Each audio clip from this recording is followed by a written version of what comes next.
Ja, halløjse. De har fuld gang i blå. Der er 4 Esbjerg. Hele kælderen er fuld af knaller der.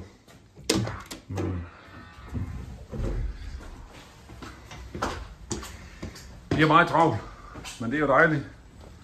Jeg bare lige give sådan lidt update på. Jeg ser der, som har stået stille i mange år, som en kunde har købt.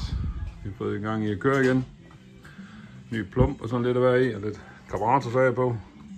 Med platina. Ganske fin gammel her.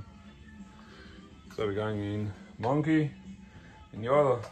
En kunde også. Nå ja, så er vi lige i gang i en grøn. Også til en kunde. Så ja, så stikker der lige en dejlig blå med her. K1'er. Også til en kunde. Så det vælter rundt med knallerne. Men det er dejligt.